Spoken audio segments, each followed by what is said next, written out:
thank you for attending SafeEt's first World Fisheries Day webinar on our new platform, Fish Tech Connect.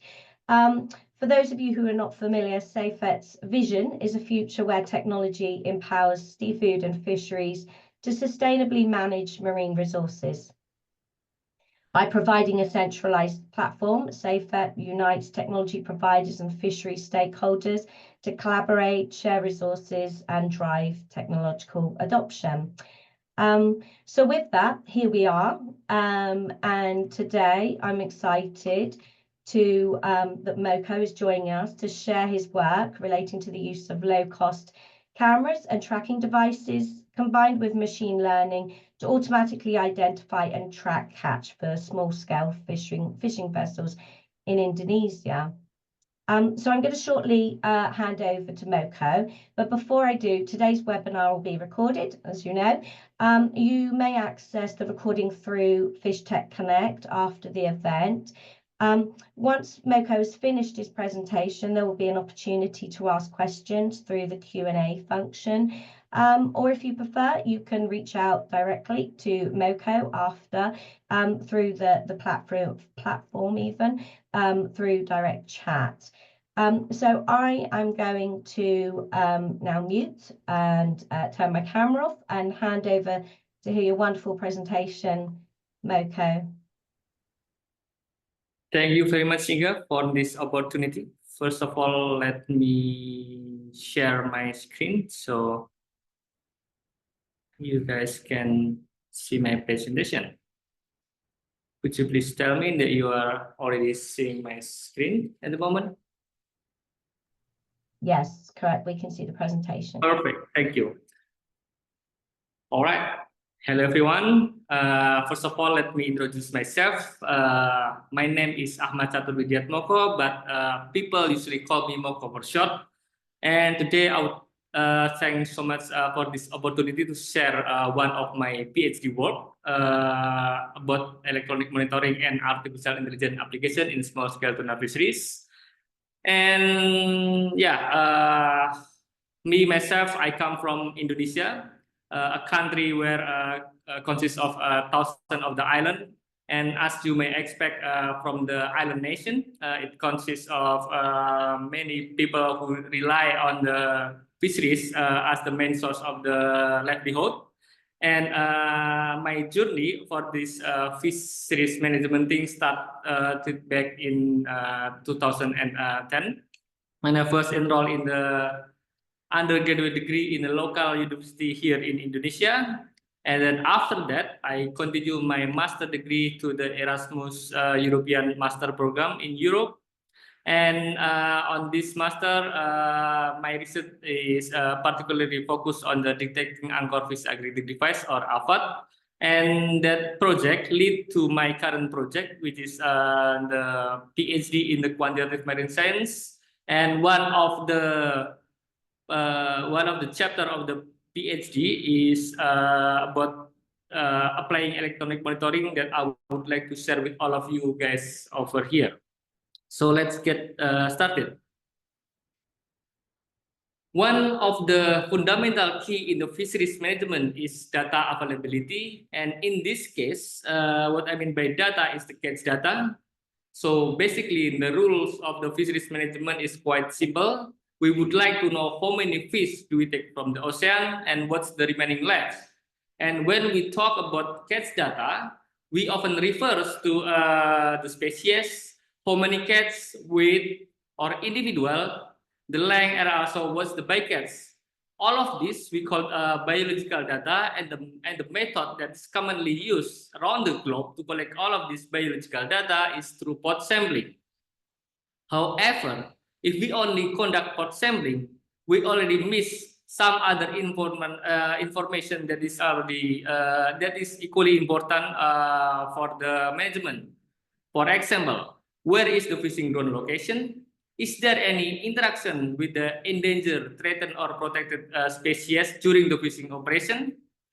And how do we answer this simple question? For example, like how do we make sure that the catch that is being landed by fisher is really caught by that vessel and not the others, or we often call transshipment.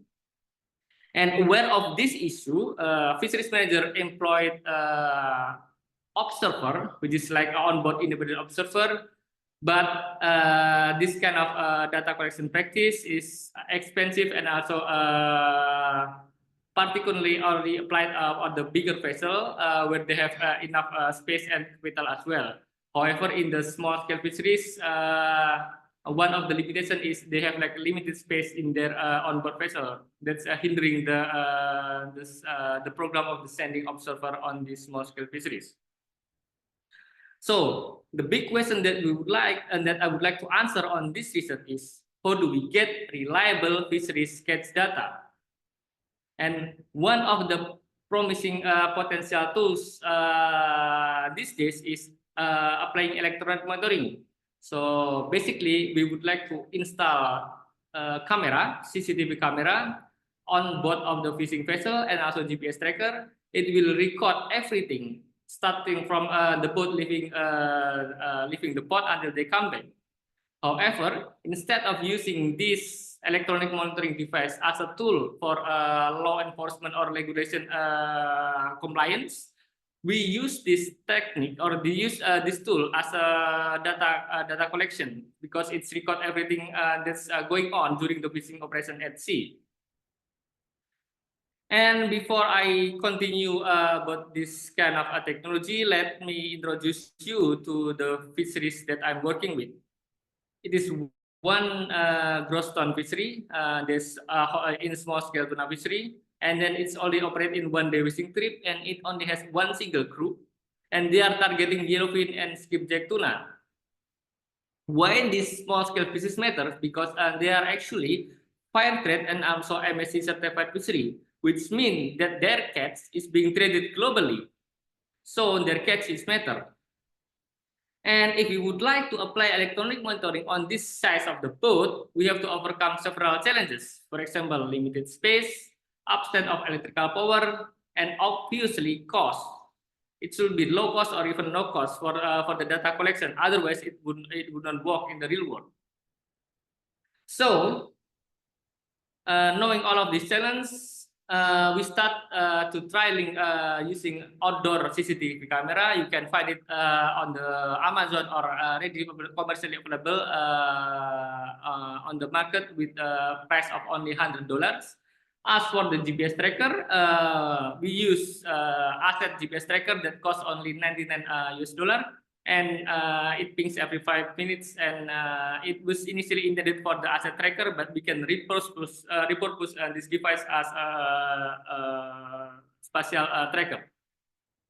And on this side of the fishing boat, I managed to install two separate cameras, first located on the bow, and then the second camera, it is side mounted where it is heading down. On this deck, the fisher usually process all of the big catch prior to put it in the cold storage. So this will provide ideal view of the catch for the fisher. And you might notice here, I put a 10 centimeter square box that I later use for length measurement. So, in collaboration with the local NGO, MDPI, we deployed this kind of device since August 2020. And only for the purpose of my PhD project, I only take 105 fishing trips in total. And we conduct all of the port sampling in all of these 4 different site locations. And the deployment is still ongoing at the moment because we find it's successful. So the data collection is it's already collected hundreds of the probably more than 500 fishing trips until today. So for this so-called 1 day fishing trip, or if you would like to know the exact 13 hours and 66 minutes, and we got 6 hours of the video footage from the front camera, and also the 2 hours from the side-mounted camera. And we have to come up with the next challenges, which is who is going to watch all of the video? Like we can be so many hours just from the one fishing trip. And what if the program is scaled up? I mean, like if we put more cameras in the single boat, or maybe increase the number of boat itself that is equipped with this electronic monitoring. So scalability is the main issue here. And in order to overcome this one, that's where the artificial intelligence step in. First, we have to train the model, the AI, to tell what is the yellowfin looks like, what is the skipjack looks like. So I use the first 25 fishing trip data, extract all of the video that's content of the catch, and then train the data, divide the data to the training and the test image. And I use YOLO version for object detection algorithm. And all of the training is conducted in the Google Collaboratory, which means like it is also cheap. We only require a $10 subscription to use their cloud computing service. So it doesn't require high performance computing to run all of this analysis. And it trained to identify the species of yellowfin and also skipjack tuna. And based on this data, I achieved a 95% of the mean average precision. And how it sounds like a high, but let's see how is this average precision turned into a real world analysis. Here, for example, you are seeing the footage from the front camera, and the camera is recording at 15 frames per second. And here we already see the AI is working to identify this catch. Let me pause this for a second. So in this case, the camera, the AI detect EFT stand for yellowfin tuna, 6 stand for the individual number 6, and the last number that is jumping around is actually a confidence score that tells how sure the AI to predict that this is a yellowfin tuna. And whenever this AI whenever this confidence score reaches the maximum, we tell to the computer to extract this image from the video. So at the end, we get still image that contain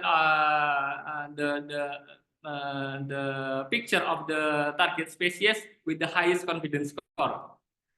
And on this so-called Google Cloud Computing Service, it can run up to 32 frames per second, which means like if we have a 1 hour video, it only took 30 minutes to analyze the video. And the beauty of the Google Colab is we can use parallel computing. It allows us to use 4 different tabs at the same time, so we can analyze 4 different videos at the same time. And let's see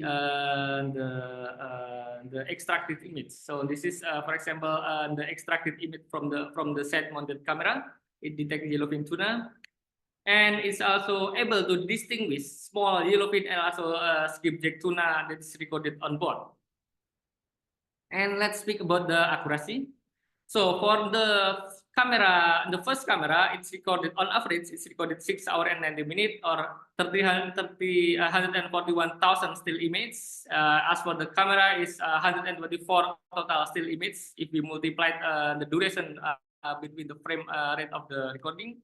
And the AI task in this case is choose on image with fish on it and assign the individual unique ID and also to predict the species. And the final result is we got average of 165 and 140 to final image from the camera 1 and also the camera 2, which means like the AI is able to get rid of over 99.5% of the unwanted image.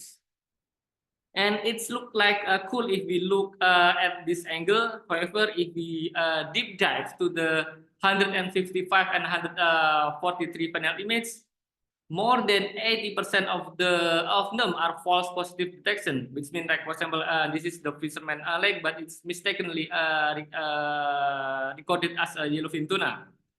And then false species identification is still occur, but only on small fish less than 10 kilogram. But for the larger fish, it's give 100% accuracy. And the fundamental thing is it failed to count the number of individual cats, because the average cats per trip is for individual. But we can see like this one is has 85 number of individual. The underlying issue is, for example, if this is the front camera and this is the yellowfin, and somehow the fisherman block the view of the camera, exit the frame, and then the fish is re-enter the frame, it will be counted as a new species. So we have to come up with several solutions to actually deal with this issue. So all in all, it still requires a human to validate the extracted image, but it's much faster to compare to obviously manually watch all of the video footage. So, moving to next to the fishing ground allocation, you probably already noticed that each of the frame of the camera is already written the date until the time down to the second here. And by performing optical character recognition or text recognition for short, like a similar thing algorithm that run in your mobile phone, we can extract this time and then compare it to the data from the GPS tracker that's run that give pings every 5 minutes, and we can get exact detail of the fishing ground location. And if we perform more analytical thing on this spatial data from the tracking data, we are able to extract many more information, such as whether the fishing ground location is on the fish aggregating device, whether it is being used, and if yes, how many of them, and how many fish do they get from each particular fish aggregating device, and also where is the location of the fish aggregating device. So we get so much powerful information by combining the visual on the camera and also the spatial tracking from the GPS tracking data. Next is the length measurement. As I told you, this is the 10 centimeter square box, and by comparing metric per pixel on the length of the fork length of the fish, we can measure the fork length of the fish. And we only conducted this for the bigger yellowfin tuna, and then the paired test that we performed is said that there is no difference between the direct measurement or in situ measurement versus the real measurement using this photogrammetric approach. Next, after we got the length measurement, obviously we were able to convert it, the length to the length weight measurement, so we can get approximate of the weight of the fish. So by the end of the day, we got not only biological, but also the fishing ground location, including the length, and also the weight of the fish. The key takeaway that we would like to know in here is that low-cost CCTV camera costs only several $100, $200, and as a GPS tracker are able to electronically document the fishing operation. And by combining with the AI data analysis, they can be an alternative source for catch data collection. And next is what's after this one. So at the moment I'm submitting my thesis. I'm looking for other opportunities to apply this data collection method to the broader scale. So if you guys here have a project funding, probably potential collaboration or a postdoc, I'm welcome to that. Specifically for this, the next development would be like, I would like to expand this to other fisheries with the same characteristic. For example, handline, they are targeting a sniper or a grouper, for example. Excuse me. And the next development is obviously to trial this system with the net-based or pull and line, which has not only one-by-one fish, but also multiple fish can be detected at the same time that appear on the frame. And I'm curious actually to know, can it detect not only multiple fish, but also multiple species at the same time? And then the next question is, if yes, how is the accuracy? And if it is not, obviously, at least we can get a trip documentation, so we can get estimate of the catch from the small scale fishery. And by looking at this video, this the one that I trial in the beginning of making this algorithm and also the model. It is obviously to some degree it's able to detect multiple fish at the same frame, and how accurate it is. So that's the next challenge that I would like to prove it on the next research. And obviously it has many potential application, but how big is the impact? How is the result? I'm also looking forward to know that answer in the next project. And if you guys over here have the project that we can collaborate, I'm open to that as well. And I think that's all from me. Thank you very much for listening. And if you have any questions, suggestions, critics, they are all welcome. Thank you.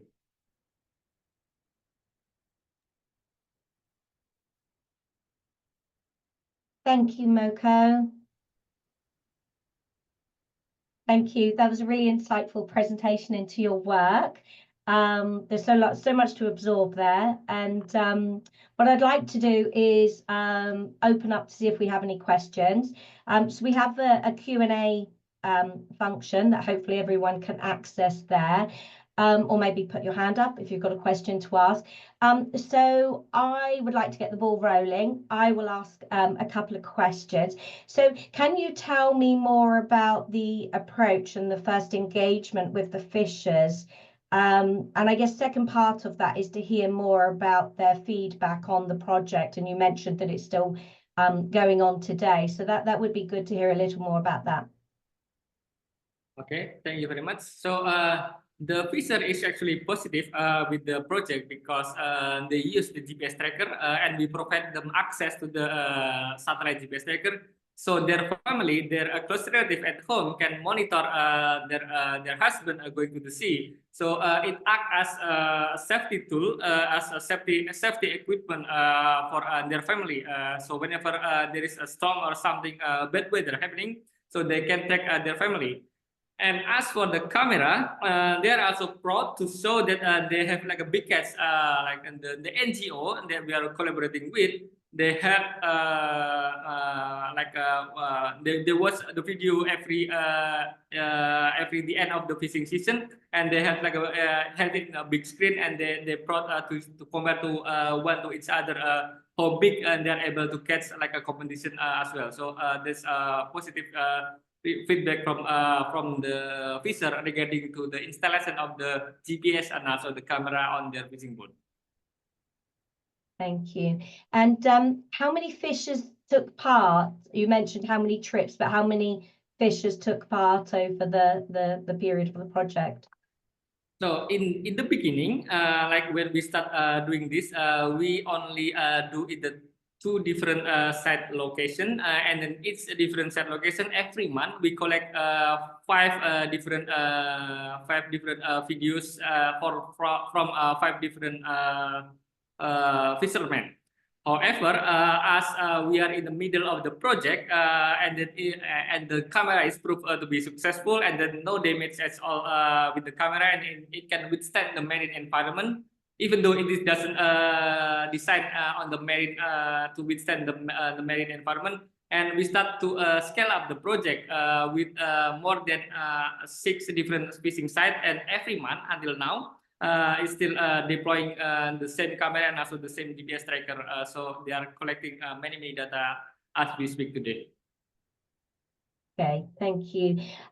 So we have a question from Fabian. So can you see this, Moko, as well in the Q&A? I'll read it out. It says, congratulations, Eva, for your work. You've mentioned the bycatch, how it was collected and processed. So actually, because this is a small scale fishery, and then not everything is being utilized, and then because it is highland fishery, it is very selective actually by nature of the equipment, the fishing gear itself. And one of the common bycatch is the barracuda, and then the fisher also took it to the home port, but for the local consumption. But the main catch, which is the yellowfin and restricted tuna, they are intended for the export market. I'll just see if Fabienne has any follow-up on that, or I'm going to press answer live on here. Let's just press done. Thank you. Let me just move this out. And do we have any other questions right now for Moko? Or you can use the chat if you're not familiar with Q&A. Let's see. The other question I was going to mention, Moko, was to tell us a bit more about the data, and you mentioned about MDPI and where the data is being used right now, and if there's any future discussions on how that data will be used. Yes, so the data is part of the bigger project of the NGO and also Indonesian government to collect the data from the small scale fisheries, because at the moment practically is quite challenging because the nature of the small scale fishery, they are located in the remote island in the Indonesia, and then there is no fishing port at that location, and they departed from their fishing village. And having this kind of data, it can give the rough idea for the government itself as a base for the regulation. And the data is currently is being used for the certification, to support the certification. As I mentioned, these fisheries are certified by the MSC and also fair trade, which means like for example, for the fair trade. So whenever the fishermen successfully export the yellowfin or skipjack to the US market, they get a small reward of I forget like how many cents of per kilogram of the fish that they are able to export. And then this funding is also managed by this NGO, and then return it back to the fishing community. That's good. Thank you very much. And actually, there's a follow-on here. Can you see the questions? I'll read it out for everyone. Was there any exploration of establishing some sort of incentive program for fishers that were involved in the project? Did you see the value of the data, or did they, sorry, see the value of the data that it brings to their product? So fairly similar.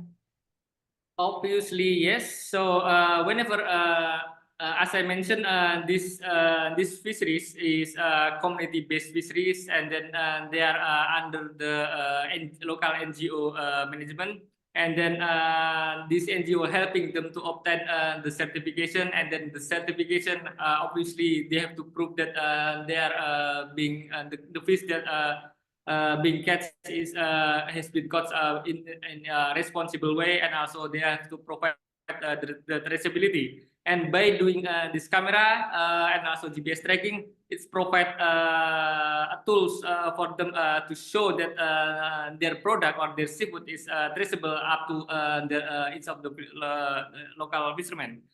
And apart from that, is actually the good incentive. There is no incentive at all apart from if they sell to the fair trade or this certified seafood chain.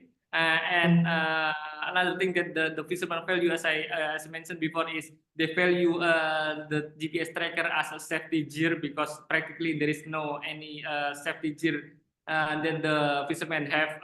There is no any sort of like a communication that the fisherman has on board, and at least this provide a peace of mind for their family whenever they have access to know their husband during the fishing operation. Okay, thank you. Thank you. I think I have another question. My phone has beeped. Maybe someone can't get through.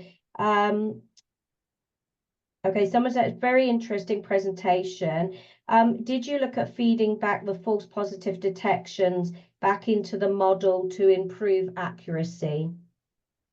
That's the next project actually. So this for this sort of PhD project, obviously I have a limited time and also capacity to do that. But it is part in my plan actually. So whenever there is the more data that we feed into the AI model, the better it is going to be for the detection. And actually, the initial plan is whenever there is a new data stream from each fishing trip, we are going to use the output data as a training data, so the model get better accuracy, and also we get a large variety, not only of these target species, but also other bycatch species that's available on this fishery. Because, for example, for the barracuda, the reason why I did not use it on the model is because lack of the training data. And imagine as we speak today, like we already collected hundreds of many fishing trips. We can use that data to feed in back into the model and retrain the model, so it get not only better accuracy but also large variety of the targets that we would like to detect. Thank you, Moko. It's fascinating, and I'm really pleased that you were able to include the videos as well. So it kind of gives you more of a story of the small-scale fisheries in Indonesia. I'll just see if is there any more questions. If anyone wants to raise their hand or pop anything in the chat or use the Q&A, then please do. I'll give everyone a moment. What I'd like to do is just say that it was a really thorough, interesting presentation. I know that we have an hour put by, but I think if people don't have any more questions, what I'd like to say is that Moko will be on the platform, on the Fish Tech Connect. And so I believe, Moko, that you're available to answer questions, to share more about your work. And the other thing, you were talking to me before about when you'll be able to share the publication, when you'll be able to share the finished document with us. Yep. So yeah, at the moment, this particular chapter is being submitted to the scientific report and is still under review, and we expect to get it published sometime around this year, but hopefully soon. So let's see how is the publication process goes. Okay, so we look forward to sharing that for you.